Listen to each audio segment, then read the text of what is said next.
Hello, everyone. Welcome to the Golden Years, a show which is dedicated to inform our senior community. My name is William Mendoza, and today we have a special guest with us, COO of Juniper Homecare, Mr. Anton Brel. And Juniper happens to be our corporate contributor, so welcome, Anton. Thank you, William. Thank you for having us to Hartford Public Access Television.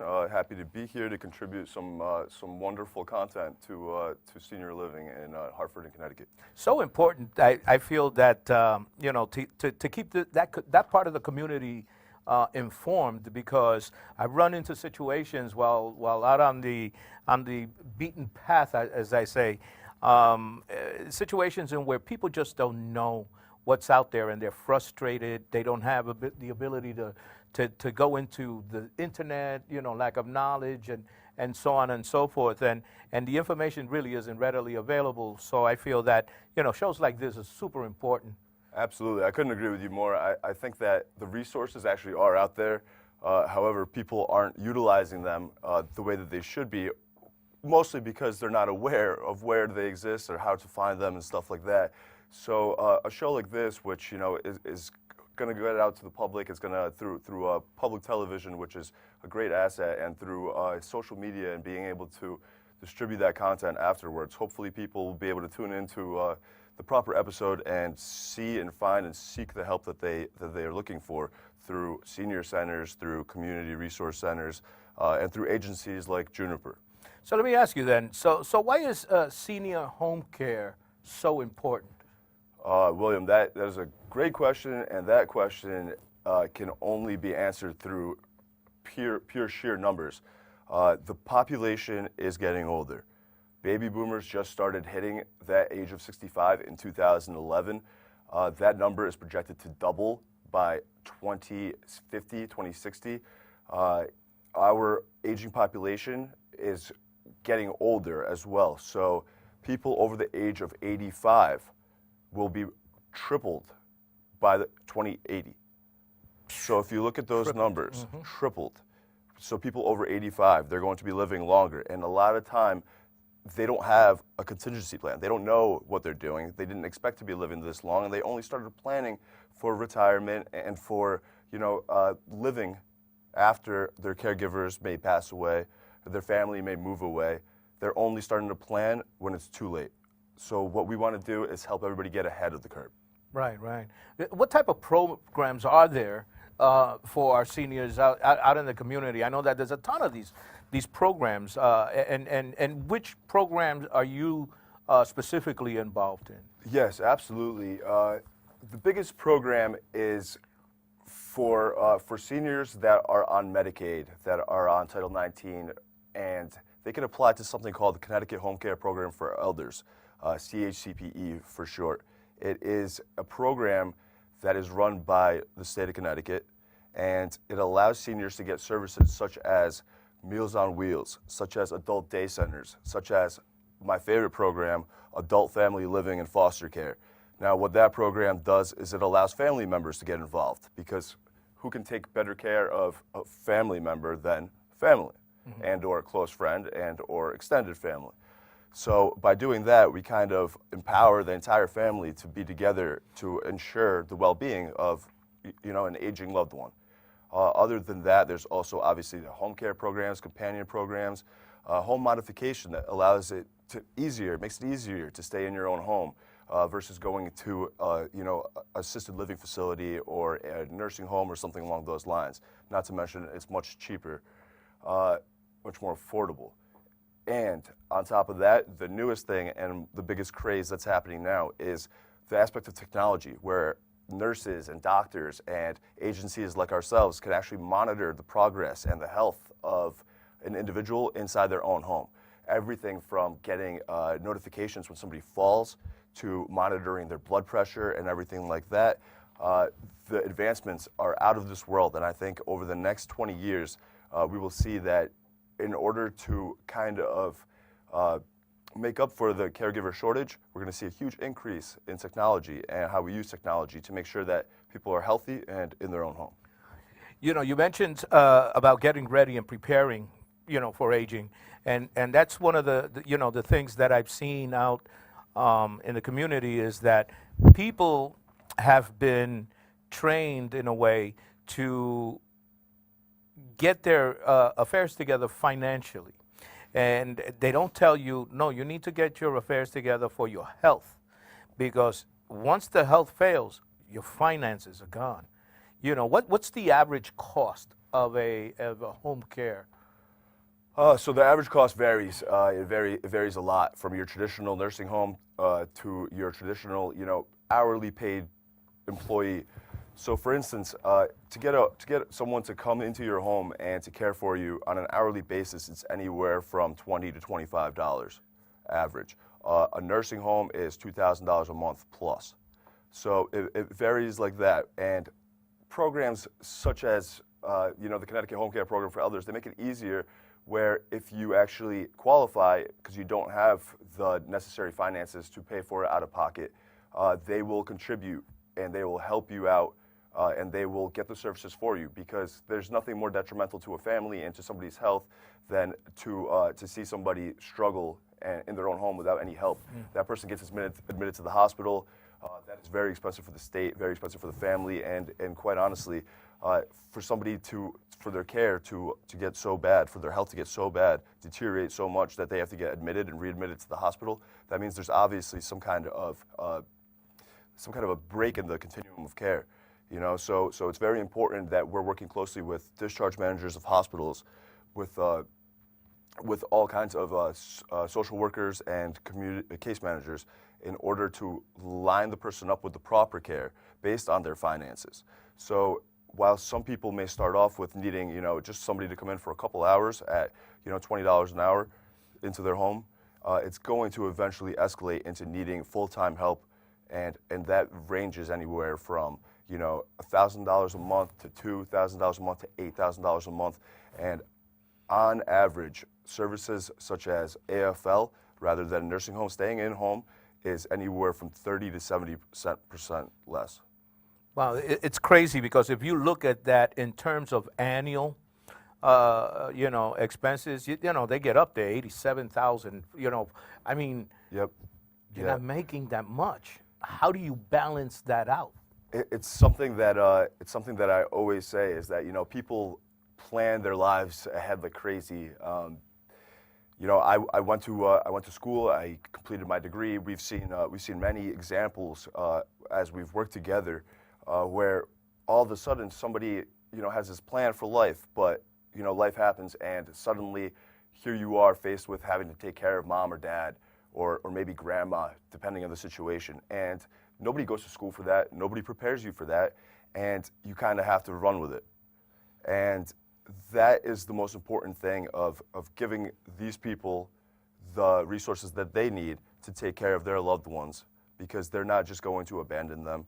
And I think that's the greatest thing about this show, and about the resources that are out there that people aren't aware of, that we want to kind of put a spotlight on and let them know that exist, because using those resources will greatly help the health of the client, the whole morale of the family, and the financial status of Connecticut as a state, and the way that funds are used, so that there's no excess, and that you could really concentrate on somebody's actual plan of care, making sure that they're as healthy as possible in the right place. Well, you're right. You're right about the show. I think that in the coming weeks, and as we move forward with the production of the show, and we're going to bring a lot of different topics, whether it be health, whether it be financial, whether it be law, whether it be, more home care and other programs that apply.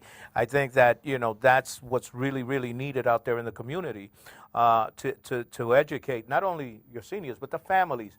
And once those families are educated, they carry that with them. Why are our caregivers so important? Caregivers are so important. Our company slogan is actually the best caregivers are family. And that is kind of like a twofold question or statement, and it goes two ways.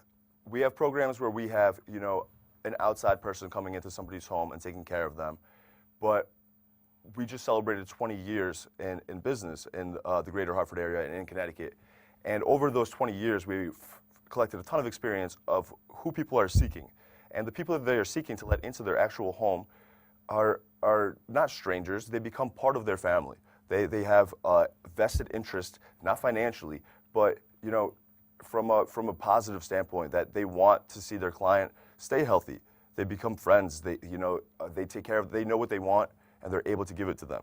So we call those caregivers family as well, because so many of our clients have established that relationship. Mm-hmm. Now, on the other hand, is our adult family living adult family living and foster care program, which allows a family member living under the same roof to finally get compensated for the care that they've already been doing.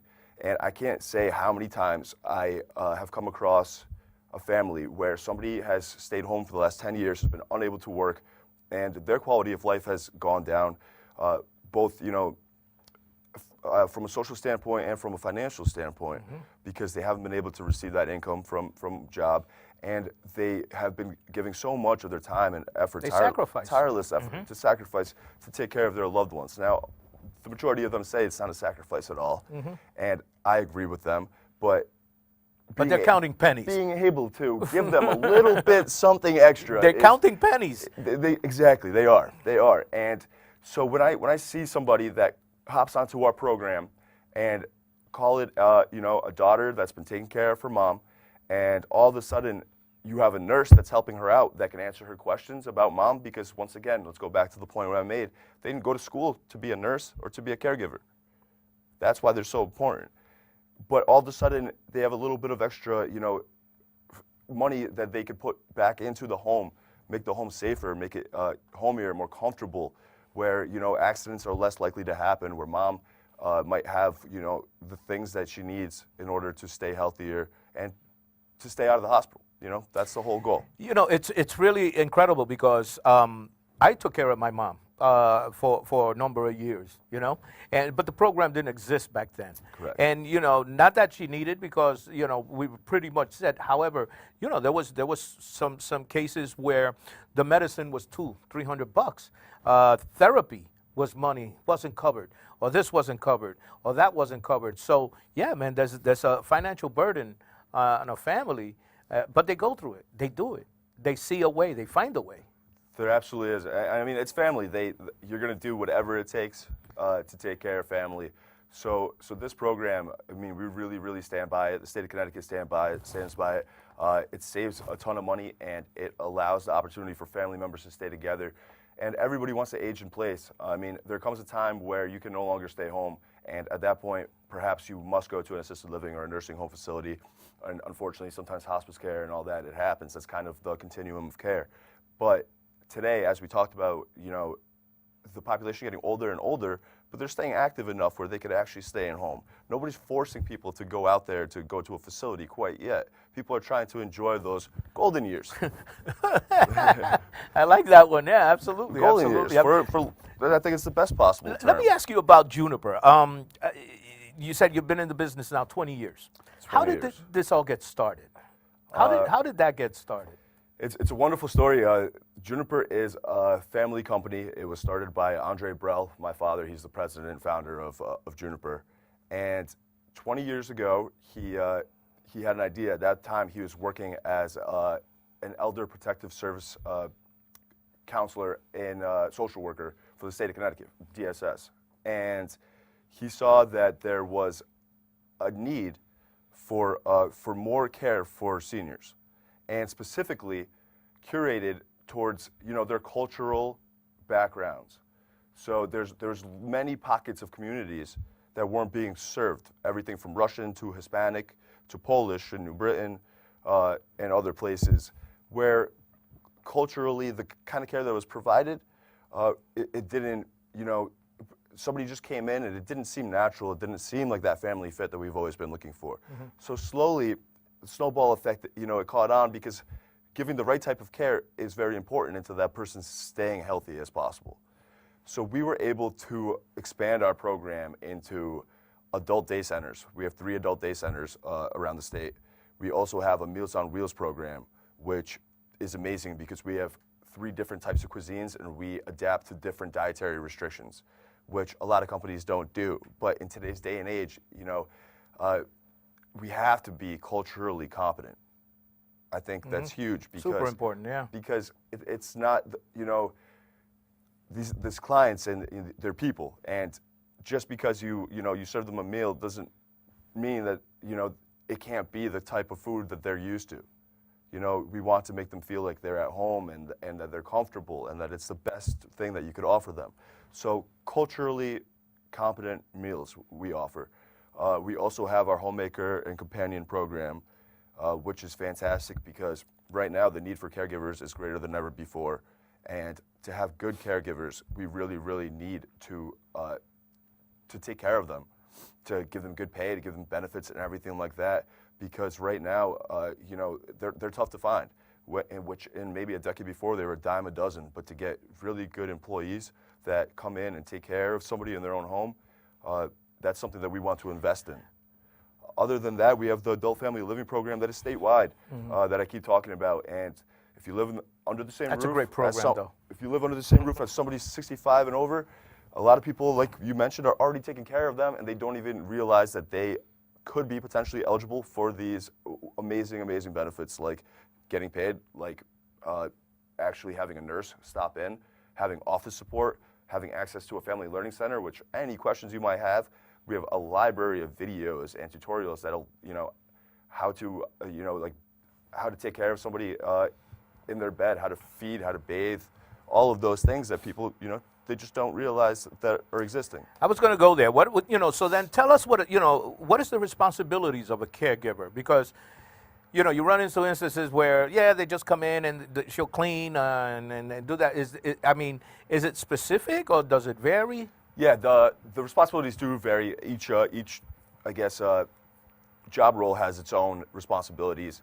Everything from PCA, which is more responsible of hands-on, kind of, they might have to get a little deeper dive into the client of maybe taking care of some toileting issues and stuff like that. Whereas a homemaker oftentimes has kind of a hands-off approach, and they do some cleaning and some things around the home. Meanwhile, there's also a companion service, which this is an absolutely shocking statistic that I ran across the other day, that loneliness now can be compared to smoking a pack of cigarettes a day. It has the same effect on somebody. So socialization is very, very important. It's key, yeah. Socialization and staying in the environment that you're in, kind of, and just being aware and being present. That's why we're so big on the Adult Day Center program. The Adult Day Center program actually picks somebody up from their home. They give them breakfast, they give them lunch, they have nurse support and supervision for managing medications and actually distributing medications to socialization, from like bingo to trips and things like that. So having them stay in the community, it gives them a sense of that self-worth, that self-being, that they're not just in an apartment by themselves or kind of thrown out to some kind of assisted living or nursing home. It allows them to socialize, which is magnificent. And I think that is very, very important as far as the plan of care for an individual. So is having a nurse on staff usual with day centers? Or is that just an added, There's two types of day centers. There's social model and a medical model, and many times they do offer the same exact service. But with that, it is an extra layer of care. It's it's extra peace of mind, and it's extra hands-on care, where if something happens, if somebody has level 4 and they have many conditions where they need assistance of the daily living activities, anything from feeding to walking, having a nurse on staff to answer those questions and to, if anything goes wrong, is very, very important. And I think that it's, once again, an amazing resource to get all of that. And it's $75 per day to have lunch, dinner, transportation, socialization, medication management, workout classes, whatever it may be. And day trips. Day trips. They have day trips. They have a lot of fun. They have a lot of fun. And once again, a lot of this stuff is covered under the Connecticut Homecare program for elders. If you do apply, the eligibility requirements are listed right there. But that is all stuff that a lot of individuals just are not aware that exists. And our goal is to have people age in place and age comfortably and live their golden years out in the best possible way. you know, you seem to be very passionate about this, man. And is it passionate about the company, or is it passionate about the community? I think it is. I'm obviously passionate about the company, but the company wouldn't exist without our community, about the love for our community and the things that we do in our community. So one of the things that we try to do is get ourselves involved in everything that's community oriented, because if we don't give back to the community, if it's almost, once again, back to that family, that whole family feel, is that our clients become our family as well. And if they have certain initiatives in the community, then we want to take part and we want to back them up on that. We want to show them that we're there for them and for the community, for the family and everything like that. So for instance, this past year and this coming year, and hopefully for many years to come, we've been a partnering sponsor for all the Puerto Rican parades and festivals statewide. I think we're the only ones that call ourselves a partnering sponsor, because we don't want to just slap our logo on a stage and something like that. We want to be present. This year we had the wonderful idea through our wonderful advertising company, our media company, Latino Way, to throw a dance competition on stage. Now these are all people 65 and over with audiences of 5,000 plus getting on stage and doing the salsa, the merengue. I don't know what else. Give me, what are some other dances? Yeah, the bachata. There we go. And they're out there and they're having a blast, and their families are laughing and their grandchildren are laughing, and everybody's together, and it's that whole feeling of togetherness. So we put on this dance contest, and everybody was laughing. I think it was the hit of the festival. Yeah. And you know, we gave some prizes out, but more importantly, we were part of the community, and we just let everybody know again that we want to give back to the community, want to contribute, we want to financially contribute, but more importantly, we're also here as a resource. Any questions ever, we're available. And people don't realize that, you know, agencies such as ourselves, and you know, not all agencies kind of do the same thing, but we are approachable, available, and we want to help people no matter what the issue is. So earlier you mentioned website, but you know, the problem that I've run into, and I'm out there in the streets, I want people to know that I'm also not only an advocate, but I'm a member of the senior community. But one of the things that you constantly run into is people not having the ability to search on the web, or you know, have that ability or capability, or just having knowledge of how to surf the web, or get, you know, how do you get it? How do you research? How do you find that information? So what I was going to ask Anton is that, you know, can we get special or important information, statistics, stats that we can put on our site, you know, or behind the show for people to really take a look at, which would make sense to them? What would you suggest in that area? What would be so important for them to really take a look at and be cognizant of? Well, just to begin with, as a prelude to what the issue is that the population is getting older, as we know, and that there's a shortage of caregivers. So in this past year, 43.5 million Americans took care of one of their loved ones. And that number is only going up. And this is unpaid care. They were the primary caregiver of somebody in their household. 25% of families in Connecticut, of households in Connecticut, have somebody 65 and over in that household. That number is only going up. And just as you mentioned, where do people find information? What are their resources?